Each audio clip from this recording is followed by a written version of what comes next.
And welcome back to the Impact Coach NZ podcast, where we unpack the journeys of everyday heroes and the universal challenges, the mental, emotional, and physical and spiritual that guide us to a life of impact. And today we have a real special guest, Helen Ahern. And why you really want to listen to this is she really has done some amazing adventures around the world. And we're going to really find out more about that, not just the amazing places, which I'm really intrigued. I've seen lots of photographs and I can't wait to share that. It's amazing. We have a fellow New Zealander doing these things, and I really want to share that message to everyone listening today, and to see that, you know, the kind of things that we can do and we can hear from and learn from each other when we do those things. But I'm sure as well there's isolation as well, and you know, most of us feel isolated when the Wi-Fi drops off. But Helen, you know, I'm sure it can feel like that when you're 1,000 miles away from the nearest coastline, navigating the world's untouched waters. And in this episode, so we're not just talking about the sailing part, the adventures, but also we're talking about the ultimate, you know, the stress test for the human spirit when we dive into those adventures that you're having around the mental, emotional, physical, and then the spiritual as well. So, Helen, welcome to the show.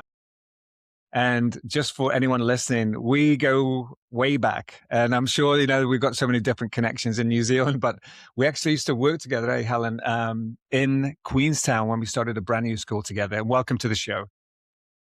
Yeah, thank you. Kia ora, Darren, and kia ora koutou to everyone else listening. Really humbling introduction. Thank you so much. A pleasure to talk with you again. I know we're aligned in so many areas. And, you know, we've always tended to bounce ideas off each other and learn from each other. And we're all on this journey. We never know where it's going to take us. As you say, mental health wise, spiritually, where we take ourselves. And yeah, you're just along for this crazy ride that is life. So true. Yeah, you know, lessons to learn, absolutely. And happy to share and chat with you today over a few stories. Although I think we all have our own stories to tell as well. And if we come to life with an aspect of curiosity, then we can learn from each other as well. So good. Thank you, Helen.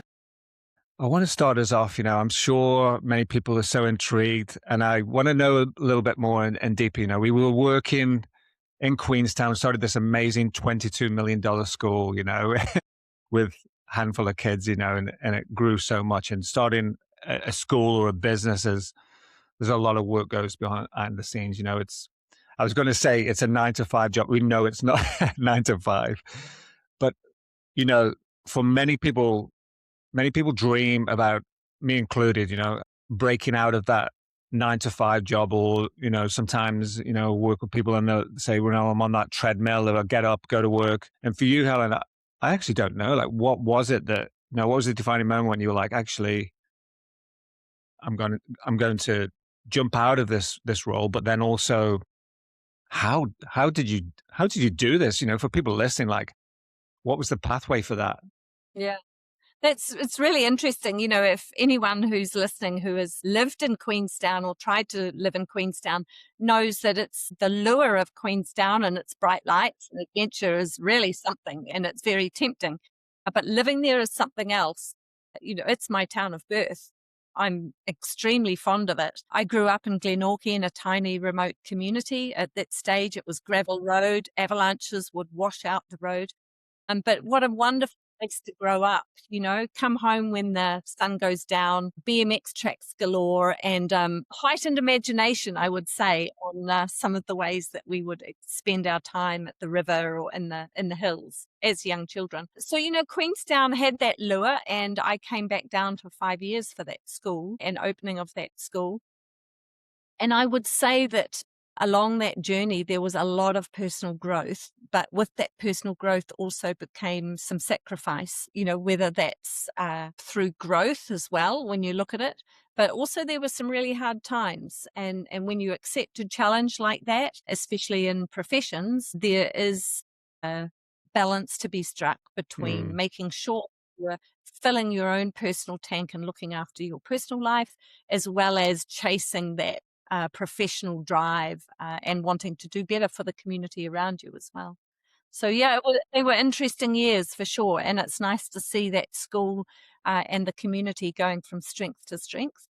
And while I'm really grateful to have had that 2 years, which now I look back on it as huge personal and professional growth, it's also nice to outgrow it and something else come into the fray. For me, I'd always had links to the expedition travel industry, having worked in Queenstown as a teenager, and I suddenly realized that I always had this education profession and training to fall back on, but the opportunities that were starting to knock at my door through travel would not always be there. So I thought, well, now's the time, if any, to go out and see where it takes me. And I haven't looked back once. It's amazing.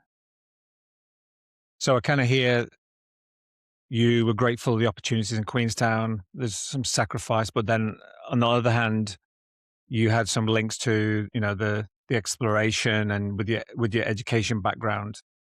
So those jobs started to kind of pop up after you got out to education and you jumped on one of those opportunities. Is that kind of how it happened?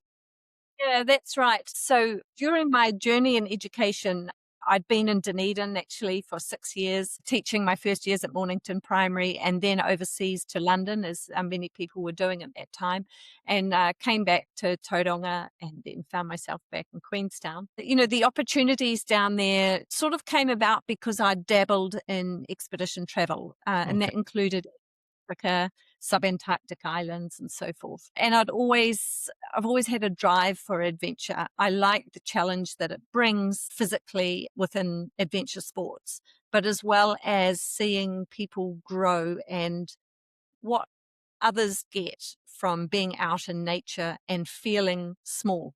Mm, When we're feeling humbled by our surroundings, I think that's when a lot of growth can start coming for people. So, as educators, we are there to help others grow, be it children or adults. And, I've got this phrase, just be a good human. yeah, If we can grow great humans as, and, children by being a leader in the school or a teacher or a parent, but we also have to be a good human. And I think at the moment with all this white noise of social media and, like judgments, so we're always online watching what others are doing around the world and casting judgment on them. But we should actually keep things really simple, stop judging people as much, perhaps, and I'd challenge people to just be a good human themselves. I And like if that. the phrase "you do you," and if you do you, and you're just a good human, and everyone's aiming for that, we do what we can. It's not always perfect, but then it just makes everyone's day slightly better. Definitely, yeah, and be a great T-shirt, isn't it? To have, I can see that Yeah. coming out. Yeah, when you first started, then did you have to do some training, or did you just pretty much jump on a on an expedition and get into it there? Yeah, what was the transition there like? Yeah, so just to reframe what I do, so um, hitting half a century this year, hitting the 50 mark. It's a good, time to reflect on how things are going. So I've been primary trained teacher and advisory teacher and foundation associate principal in Queenstown. And that's coming up 25, 30 years in education. And I think Yeah, education is a really solid foundation. University going through what was then Teachers College. It's more than just learning about how to grow great humans or to deliver an education program. It's more about inspiring and motivating others to be the best that they can be. So alongside that, I had some really wonderful family connections in an expedition company called Heritage Expeditions out of Christchurch.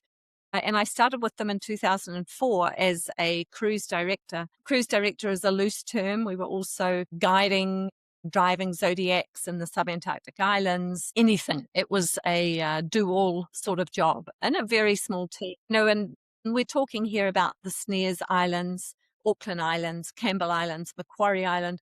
These are remote and back then hardly heard of. They're more in the mainstream media now around pest eradication and how important they are for our ecosystem. So my role now within that, I've taken it from New Zealand Subantarctics and this wonderful Christchurch company that's doing wonderful things to more of a global audience. And now I work for a couple of companies around the world, one mainly out of Chicago, and we're on expedition ships anywhere from Arctic Norway and Svalbard down to the Antarctic Peninsula. Amazing. So I'd say I've never left education, because the trips that we are called expedition travel, and we are certainly educating the people who are on there about species, conservation, climate change, as well as enjoying a great vacation. Wow, that's just so amazing. Like, wow, yeah, I'd love to jump on one of those one of those cruises. It'd be so good. Yeah. What's some for people listening? What are some of the places that you've mentioned a couple of places there that you kind of go to, and talking about the biggest impact. Where have you been? Could you list a few places? And I know New Zealand, we don't like to kind of boast or brag, but yeah, where are some of those far places that you've been in your time over since you've been doing Yeah. this? Certainly people say to me, where's your favorite country that you've ever been? It's the question. And Yeah. I always say home, New Oh yeah. Zealand. While no country has it right, we certainly have a very peaceful country. It's got a lovely energy to it. And whether that's, I'm biased because I'm landing back home, I think there's a lot of weight in that. When I talk to people overseas, they That's great to always hear. feel welcomed and enjoy New Zealand travel. It's a good reminder, Helen. It's a good reminder, especially for someone like yourself that goes all to these different, lots of places. I remember when I was in the Air Force, flying around and doing my thing, and you come back and you go, "Uh, good to be back home." Yes, exactly. Yeah. Some of the places that stand out for me, I've gone for the wildlife, but perhaps I've left with another impact. And one of those would be Rwanda.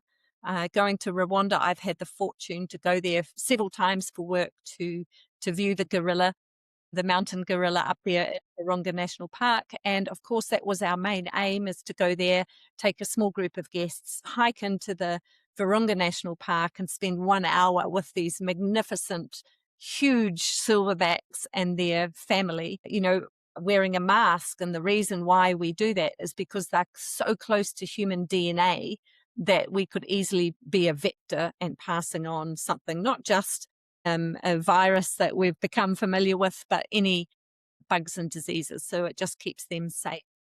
And while we go there for the gorilla, I must say, after my first visit, I realized that it was the people that were really making the experience happen. And it was interesting to look at Rwanda as a country and a government. My mind frame that I was coming with, because I remember the genocide, that was Mm, of what Rwanda was about. And when I get there, I see the two sides who were battling out, and during those genocide times, working alongside each other as wildlife guides. The government putting in place being able to pay the farmers back if the gorillas or the water buffalo are coming out to destroy their crops. So, the way that some of these smaller countries are dealing with conservation issues are quite groundbreaking. But these are the things that don't hit our mainstream media. yeah, we just don't hear about that, eh? And there are wonderful things happening out there that individuals are doing, groups are doing, and governments are doing. That, here we are focused on things that are clickbait in mainstream media. Yeah, so Uh, true, eh? and, we can frame to some extent our social media, if you do follow social media, to fill your news feed in with stories that are more relevant to human life, I guess. Another country I'd mention would be the Seychelles. So that's off the east coast of Africa, not too far, north of Madagascar. Wonderful place to visit with coral atolls and granitic islands, the capital being Mahi. And they have a really great conservation story as well. They're impacted heavily by ocean currents and streams and ocean detritus and rubbish coming over from the eastern Indian Ocean and landing on their shores. So they're battling a project or an issue that is not their own, of their cause, yet they're all hands in and, making great headway as much as Incredible. they can. Really, really protective of the islands. And, you know, I must say, closer to home, I've been watching this man, Jono, who has been swimming for Live Ocean and got the Mm, backing, the yachting fraternity, and doing great things to stop some of the deep sea fishing that's happening around here. Long may those voices speak out and try and develop more MPA or marine protected areas around New Zealand. These are the issues that we sometimes can get carried away on other matters. yeah, that's so true. Wow. Amazing to hear what's happening around the world. And I wish, like you say, I wish we could see that in mainstream. I wish it was more visible to see what these countries are doing, and making such a positive impact. Yeah, so An good. example of a man that's making a big difference is in Sumatra with the Sumatran rhino, of which there's around about 70 Sumatran rhino left. I'm certainly not going to greenwash what I do because, yes, I go down to Antarctica on a ship and the ship has an impact, but we are trying to make it transitory and minimal where we can. So going back to the Sumatran rhino, there is a gentleman there who is funding some of the rehabilitation and breeding of these Sumatran rhinos because as humans, we've made such an impact, we're now having to step in to ensure the continuity of the species. This is a one-horned Sumatran rhino. So we took it in, which of course, again, has an impact, but it does increase awareness for the species. Mm, And those we were taking in are high net worth, and they were able to give great donations and get word out about that. wow. Thank you, Helen. Thank you for sharing that and giving us some visibility and giving our listeners, perhaps like myself, we don't hear about this stuff. And so that just sharing what you're sharing right now is so valuable. So, yeah, thank you for Yeah. sharing your insights to your travel. But jumping It's into, always about there's so many good things happening in New Zealand, like I just mentioned with John O'Swing for Live Ocean and the fishing realm. mm, You've got the pest eradication that's being raise awareness on the Auckland Islands. They're trying to get rid of some of the pests down there, which will save the albatross and some other wonderful species down there. So there's a lot happening in our backyard. I don't think there's a balance to be struck because it is all important. yeah. And in saying, two things can be true at the same time. All of this species diversity is really important. And we can't ignore it and just focus on the human elements because there's more species on Earth than just humans. That's so true. Yeah, definitely. Very good reminder, that's for sure. I remember Yeah. actually myself, sailor in the past, working on the Navy frigates, actually sailed down to the Auckland Islands back in the day. And we took Doc down and we did some work down there. So yeah, I've got a connection there. I just thought I'd share that. I know what those seas are like down there. Yeah. The beautiful islands and, Yeah. while it's easy again to generalize what our Department of Conservation are doing, there's also a lot of good there being done as well. Again, it's about trying not to cast judgment and look at the good that's being done around the place Yeah. too. And also, it's always around resourcing, isn't it? Limited resourcing and how much we can do and what we do with that. There's so many different variables and where we go with that. Jumping onto your travel, we talked about looking deeper into the physical, mental, emotional, and spiritual. And sailing to the world's remote parts requires immense physical preparation.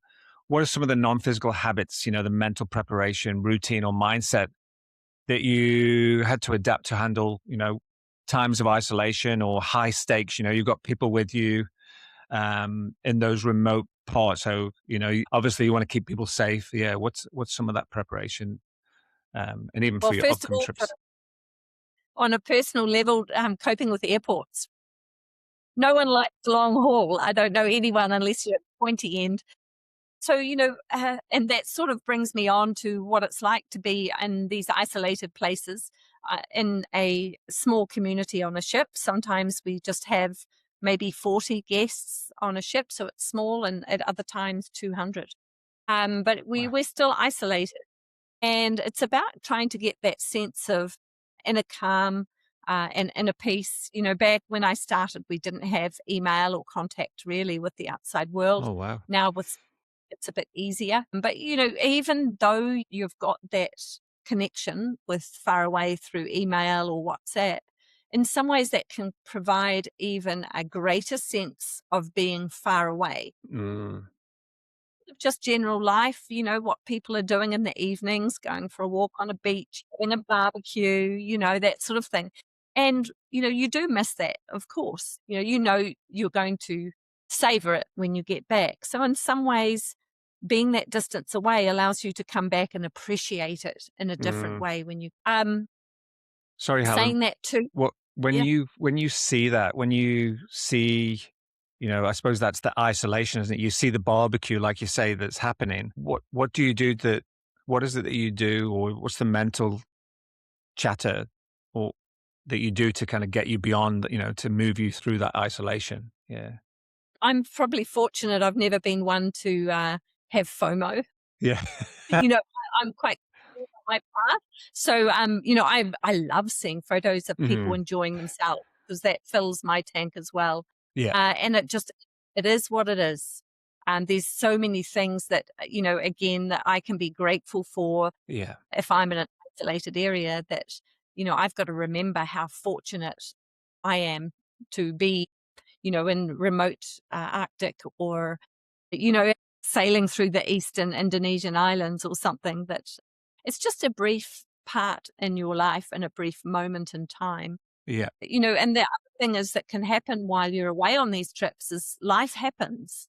Life happens to people on the ship. They can fall ill and require a medevac. Something can happen at home and they're experiencing grief or loss while they're on the ship.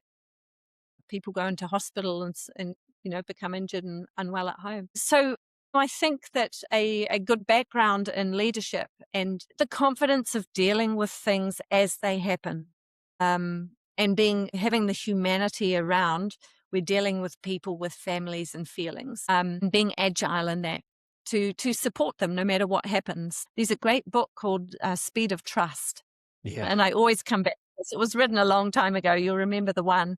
And when we're creating these communities on people's vacations, especially in remote areas like ships or planes or even travel groups, you don't have long to earn trust.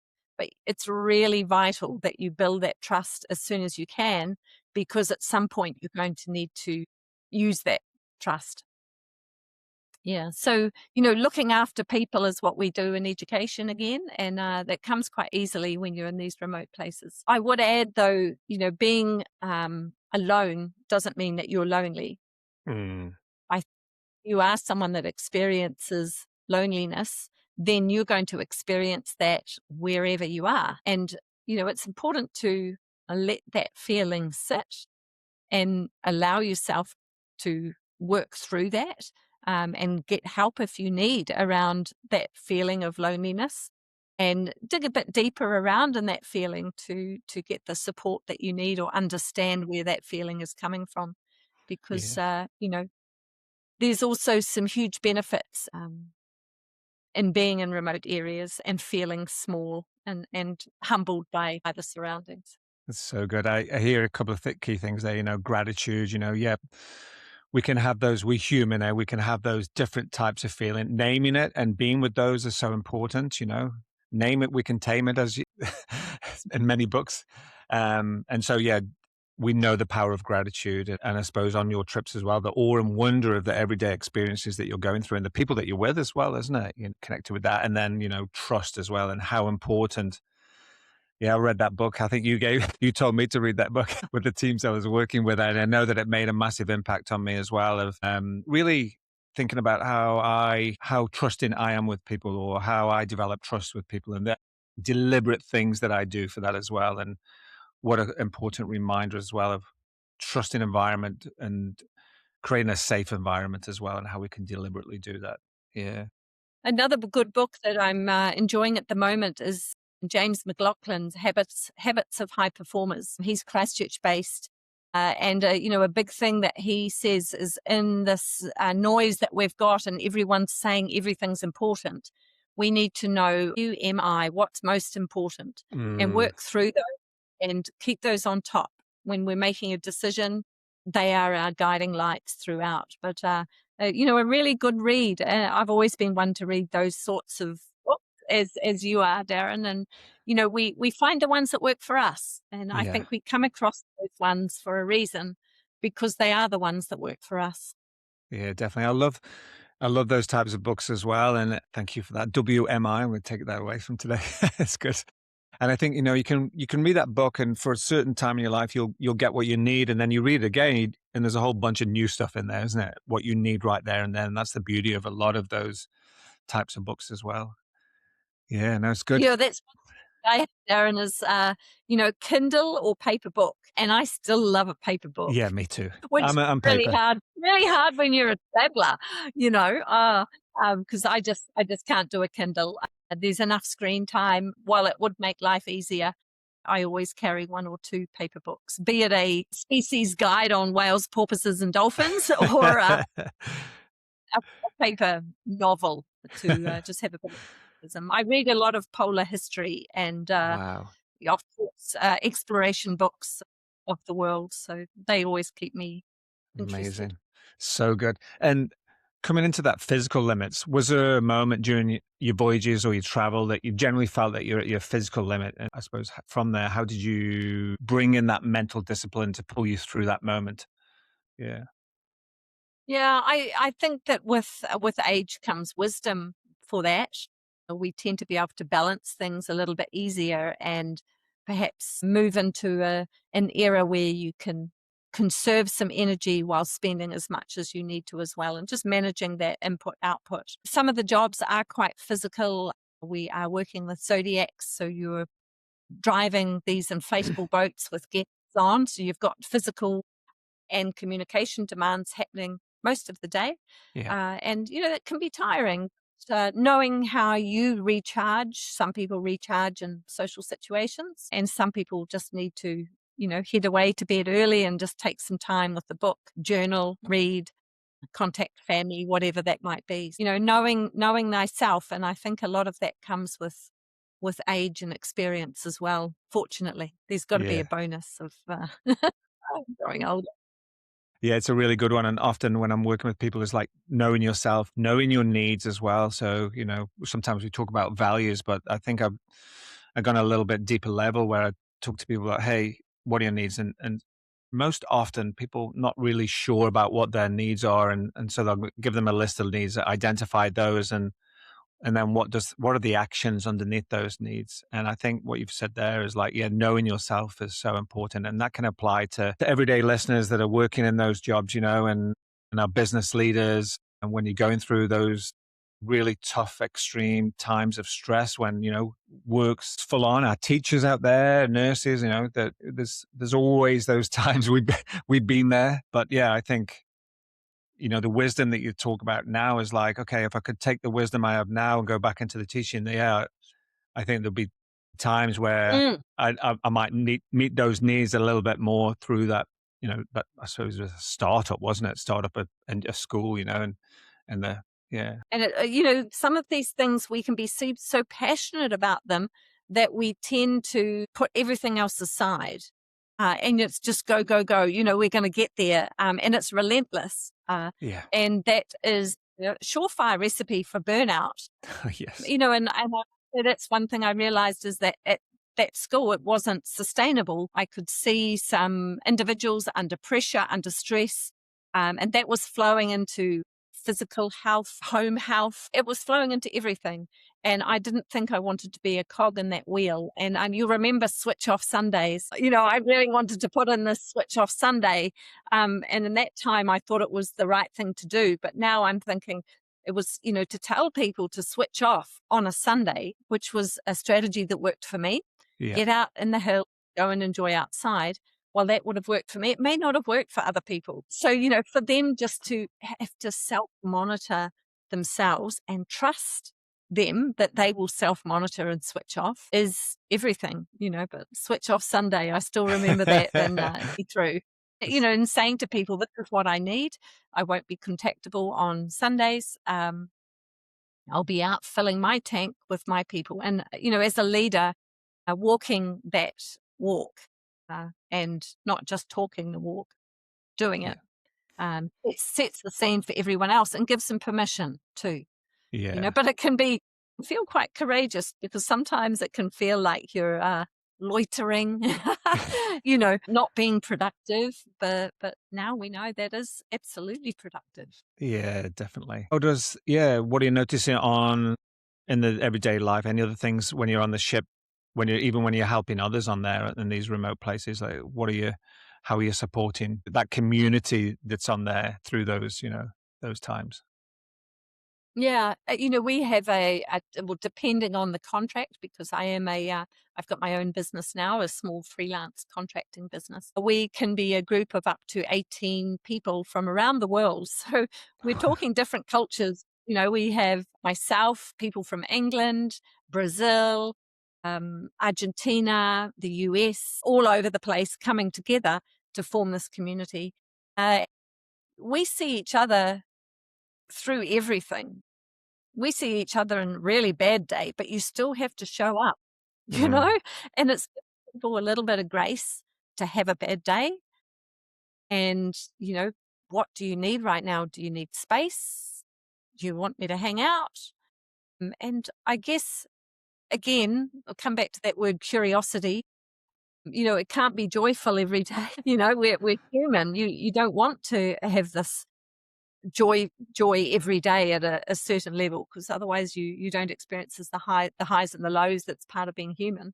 But certainly you need to have the curiosity to approach someone and say, hey, how can I help? What's mm, up? And support each other. So I think there's realms within what I do. There's supporting yourself and having that self-awareness, the ability to support others and be curious about their journey, and it won't be yours. Their lived experience is very different. yeah. And then, of course, your guests, your clients, your passengers who are paying to come with you. And people come and travel in groups. They're paying for a group experience for connection. Otherwise, some of the people that I work with, they'd go on their own private jet and isolate themselves and do their own thing. So, hey, why are they paying to come with a whole group of strangers? They Mm, want connection.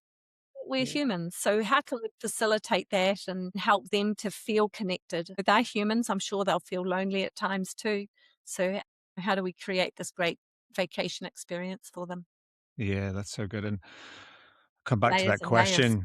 Yeah, come back to that question. What do you need? I suppose that's the question to step into, isn't it? And supporting people around you. And part of that, I suppose, is what you've talked about there, is just a reminder of people listening, that building of trust and creating that safe space so people can honestly answer you to that question. And I suppose showing up, and I like Simon Sinek's always said, when you ask somebody, how are you? Don't do it as you're walking past the photocopy, and carry on walking. Actually, you stop. That was this, remember that video, you stop and you listen. When you ask somebody, you look them in the eyes and you say, how are you? Tell me how you are today. And yeah, I always remember that. Yeah. Yeah. Yeah, so important. I think that we talked about curiosity just then is also having the ability to be vulnerable. So curiosity, hey, how are you? Or I spoke to a class of children about this just this week. Random, we talked about cat and dog language, reading body language, and I likened that to, reading their friends' language. Curiosity, read the body language. Mm, Brains are wired for that. Just go and check in with someone, be it a friend or a stranger or whatever, have the curiosity, and then follow it up with your own vulnerability. So it helps create that safety, that safe space for them to share too at some point, whether it's with you or the next person they meet. Again, just be a good human, right? yeah, it's such a good reminder. I like the cat and dog language. That's something that maybe we're missing at times as well. And even understanding our own body language of what we're doing, that deliberateness of creating a safe space, and there's little subtleties that we might not be aware of. I mean, the big one is our arms folded and we're trying to create a safe space, so an open space. Really good point, Darren, because on a ship we have a cabin that we live in. Fortunately, we often have our own. And the moment you step out that cabin door in the morning, you're taking an energy with you. Mm, And it's been almost like a social experiment for me. I'm terrible at journaling. I wish I loved it. Right. I know through science now, there's literally scientific studies about writing down three things you're grateful for, and the shifts in the neurochemicals in the brains and the transmitters that you take out from that point. So you write your three gratitude things and you step outside your cabin into the world, into this small community, and your day will be different from that point on. So, it's really important that we take the time to sit with ourselves at some point, whether it's the morning or later on in the day, and say, what body language am I showing, or what am I carrying in my aura, if you like, when I step outside into the world and I'm around people? And what can I do to change that? Because I'm going to get responded to in the way that I turn up. And as working on these ships, that's really important, Yeah. personally, but personally as well. Yeah. Yeah. Wow. Yeah, definitely. Fair bit of thinking around that, and it shows. You see people walking down the street, and they look heavy. They look like they've got a little cloud of a dark cloud over them. And do you leave that cloud there, or do you you know Yeah. spark a bit of joy if you can? Who knows what people are going through when we're walking past them, right? And it's that pause, isn't it? If we can build a little bit of pause in there, maybe if it's too busy in the week, and even just starting to do that at the weekend, or going out to nature and just stopping and saying, kind of bit of self-reflection, and how am I showing up in the world, and even the body Yes. language, my tone, my face, what are those things that I'm kind of be more aware of that. It's all around awareness, can be a really good tool to make some changes. Yeah. Hey, I just wanted to share around a question around when things, obviously, everything be nice if it was plain sailing, so to speak, but when things go wrong, and when I've been at sea and it's never been plain sailing, so to speak, but you don't have time to overthink. You get when situations happen, and that can happen really quickly when you're, especially in those remote places, and the multiple things, and people around as well, that may not be used to being on ships, when you're taking people away on there as well. So what do you do, and how do you train yourself to move from panic to decisive, and impactful action in a split second? What do you do under pressure? Yeah, have you got any situations that you can? Yeah. That's really interesting. Growing up, my family was involved heavily in search and rescue. I was a St. John's cadet in Queenstown. Extremely fun. This is what children do for fun, right? Reenact first aid scenarios and deal with them.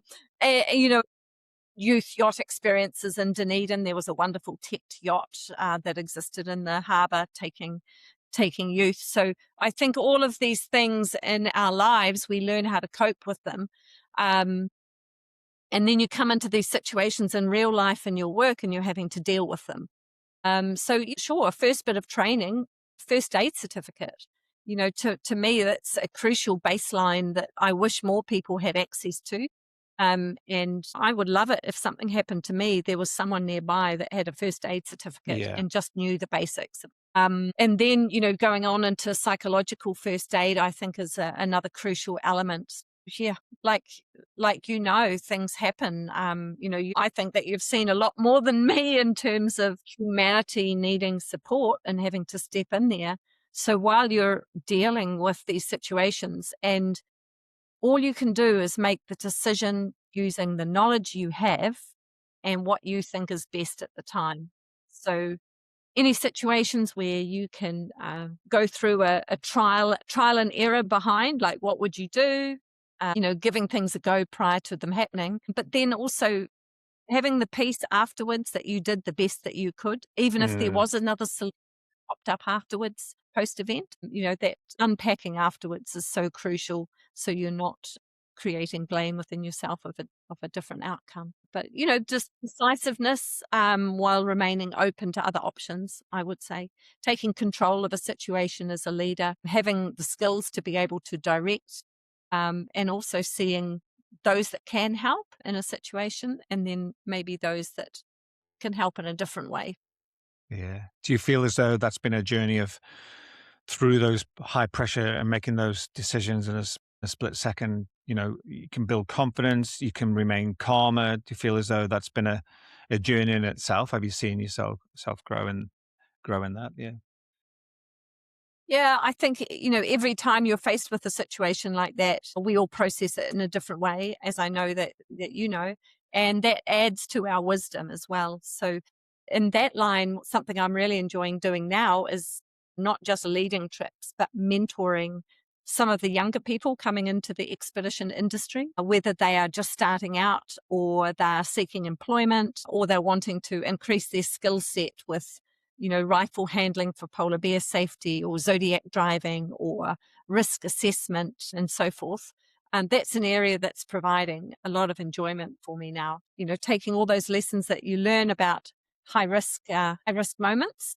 I wish I could share a few, but it's probably not the right Yeah, round to be me right too. one to be sharing. Yeah, yeah, for sure. And I think again, looking after yourself afterwards is really important.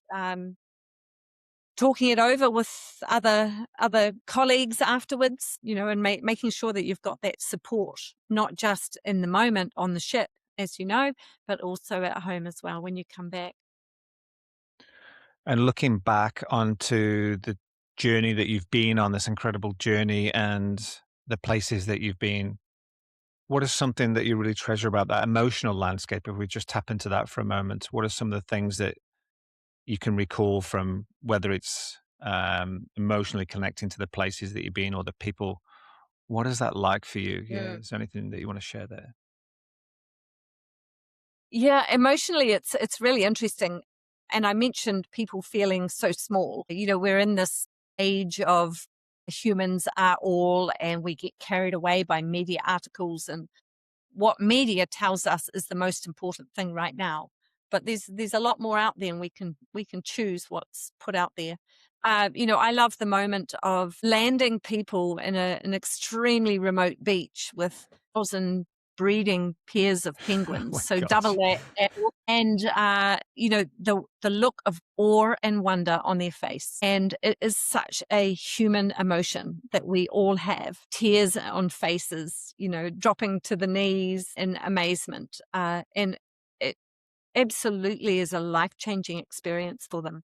And it doesn't matter their background. It doesn't matter their net worth or whether they're young or old. This is the sort of visceral experience that these people are having. What I'm noticing is there's less of that in the society we've created, urban society. They don't have that rush of emotion. It's usually fear or flight or fawn, in their life. But on these beaches in the wilds of the world, they are totally and sometimes surprisingly overcome by this very human emotion of awe and wonder. And it's just so wonderful to see. These beaches are literally like stepping in your TV on a David Attenborough documentary. And I must say, I see or have seen people less likely to do that when they're ship based. And it's almost like a release of emotion when they're stepping on these beaches. And with the global political situation at the moment, I think people are less trusting and they have a guard up. They're unsure whether it's safe to be that vulnerable. And to me, that's everything to give people those experiences. It's not about me anymore. It was to begin with, getting to Antarctica and the Arctic. It was about me checking my boxes. But now, where I get the most value and feedback from is giving other people those experiences and watching their face and their body language as they experience it. Wow, that sounds absolutely incredible just to see that humanity, that touch of humanness come out in those moments, eh? And like you say, the God can go down of, what's happening in society and the world, the tension, the pressure, when you have to switch on the news, we all know that. I don't have a TV, but if you do switch on the news or you see it, it can take you to a place very quickly. Going on those ships and, creating these experiences, going to those places, it just really sounds like people can just let it all down and be, like you say, totally vulnerable. So precious.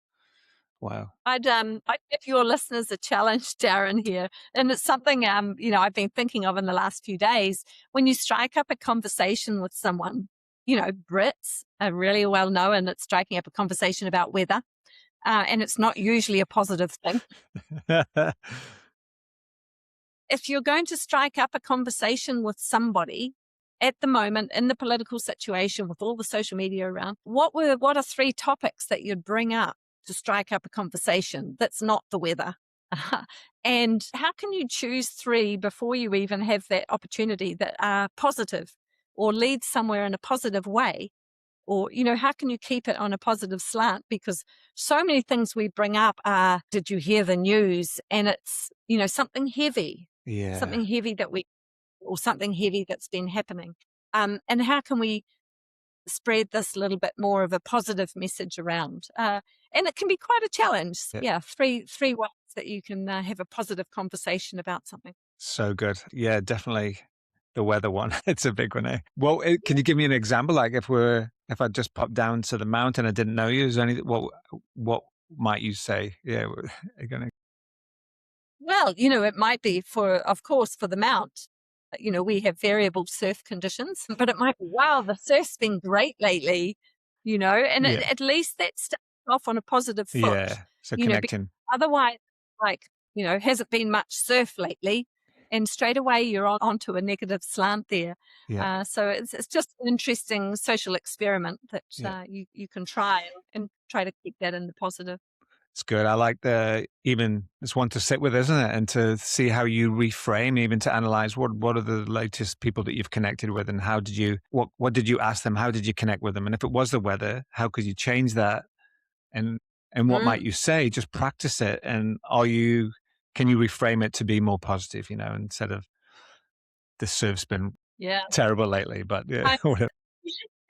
Sometimes you might say to someone, it's been windy lately, and immediately they attach negativity to wind, Yeah. depending on who they are.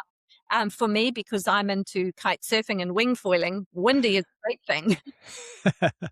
Say to someone, oh, it's been windy lately, I've got to back that up with, it's been windy lately. I've had such a good time on the water. Yeah. You've Yeah. got to add, it can, yeah, What get an into a important negative. reminder. And I think it comes back to connection again. It comes back to how can we generally and in a real positive way connect to other people as well. And yeah, that's a really good one to think about. The spiritual sense of things, the spiritual part, and feel free, to share on this, but being surrounded by that vastness, these remote places that you go to, the profound perspective of where you are, like these untouched places, how many penguins, or did you say this on one of the beaches that you just said? Was it You're talking about, we talk in breeding pairs. So, it could be 100,000 breeding what? pairs of penguins. We're talking huge numbers on some of these beaches. Other ones can be a lot Can't even fathom smaller that. breeding pairs. Wow. It's vast. It's vast. Did that experience, or do some of those experiences, when we talk about the spiritual sense, deepen your spiritual well-being? What kind of inner or a wonder or connection do you find in those untouched parts of the world? Yeah, that's interesting, Darren, and a bit of a personal story here. So, my father passed away in 2000 unexpectedly, and I was in London at the time. And I remember flying back. I was only 23. So, at that time I thought it was old, but very young. And I remember flying back over the world, I don't know, somewhere over Australia, almost home, and looking down on Earth and thinking, wow, what's going on down there? I just lost my father. I'm doing the huge double long haul flight home to, deal with something that you only ever deal with once in your life, and that's losing your father. And it was an extremely hard time, but I was, of course, buoyed along by, support for our family which was immense. And my father always had quite a spiritual connection to the land. Um, to the wind and to nature in itself. So I suppose when I'm out in nature, that's my way of, I'm not thinking about my father all the time, but that is like, I would say, my space to be spiritual. I feel most at home and alive when I'm outside. I love the wind, the water, the waves, the The mountains. elements, yeah. Yeah. Do I have a preference of mountain and ocean? No, I'm just happiest outside. And I think there are moments of time when I have these flashes of feeling his energy. We had a lovely poem about the soul being the wind that whips through the tussocks in the mountains, or the wind in Beautiful. the sails that the yacht along. It's those moments that is my spiritual part. And that's where I seek or find peace as well. Plugging steps up a snowfield in Antarctica, and I'm taken back to an experience that I had with him Wow. climbing up Roy in Wanaka when I was young. So I suppose they are the spiritual moments that I find outside. Thank you so much for sharing something so personal, and it sounds beautiful, and the real impact of nature. And just, I suppose what I hear is that you can really immerse yourself and really connect onto a deeper level, even just the feeling the wind, and the elements. And sometimes I often take clients out and use those elements for healing as well, and to connect with the wind, wind coming in, feeling the wind, what's it bringing in, and allowing the wind when it goes past you, what are you letting go of, and so using, yeah, it's so good. But I think you're right there, Darren. Grief is a universal emotion. yeah. We sometimes have a culture where we try and stray away from it. But, grief is to be worked through. We need to develop a healthy approach to it. And, for me, through grief has come gratitude. And while you know, I would have loved to have more time with my father, I'm now just extremely grateful Mm, for the experiences that he gave me to make me where I am now, even all those years ago. So yeah, you're right. We have a lot of guests and things like that, and we can share grief not with a heaviness once we're through the process, or yeah. a long way through. We can actually share it with gratitude, and it Mm, allows it at a really deep level when you can share some of this mutual feeling and the humanity of it all. yeah, and like you say, there's a process to that, and it's a healthy process, because at the end of it, there's a deeper inner peace, isn't it? Where, when I hold that deeper inner peace, I can share that with the gratitude and remember those beautiful memories. But of course, we human, we have to feel all of these feelings, and moving beyond the good feelings and the bad feelings, that we're all of this. That's an important reminder to anyone listening today, is like, just allow all those emotions to be acknowledged for what they are, and give them space. And that's where we gain wisdom from them. Yeah. And I think too, while it's a heavier emotion in terms of you know, the emotions that we can carry or hold, to try and carry it a bit lightly. And when you share them, it's a little bit easier to handle. And then, we were talking about knowing thyself, and getting an understanding of who we are and being able to share them as part. Otherwise, it can increase the loneliness. You feel like you are the only one experiencing it. So, on one side, having the courage and vulnerability to share your grief journeys in life. And then on the other hand, accepting that someone would like to share that with you is a absolute blessing. And, Mm, they're trusting enough to share that journey with you. it's so It's, good. yeah, yeah. That's the nice thing about traveling remotely, is we have all these opportunities to have deep discussions on Yeah, things. Really wonderful. that's wonderful. And just, I can't believe 54 minutes has just gone like a click of a fingers. So we'll just look at wrapping up now, just to make this nice and tidy 1 hour podcast here. So that final question is like, if you were to distill or your sailing wisdom in one piece of advice, your adventures that you've have for our listeners who want to navigate their own lives, greater purpose, resilience, well-being, what's one piece of advice that kind of comes out for you right now? Yeah, well, I'm going to tie into two pieces here. Professionally, remember at that school we were told or asked to write a one-sentence job description, and it wasn't just a quick write it and it's done. It was a process that we went through, and mine was to inspire and motivate. And I wrote that on a piece of card and sat it on my table. And I knew no matter what task I was working on at the time in that school, if I was having an endpoint to inspire and motivate, then I was hitting the mark. And it allowed me to keep coming back and knowing, okay, this is an onerous paper based task, or am I on the right track? Because we were breaking new ground in education at that point.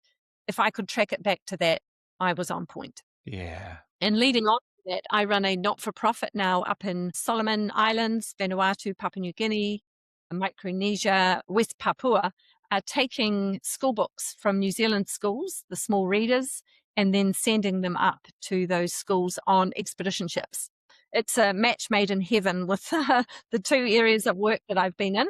And the catchphrase for that, or the guiding light, is making a difference to lives beyond our own. And I think that gives us all a calling and a purpose in life. And it sort of encapsulates everything that I've shared with you today about, just be a good human, grow great humans.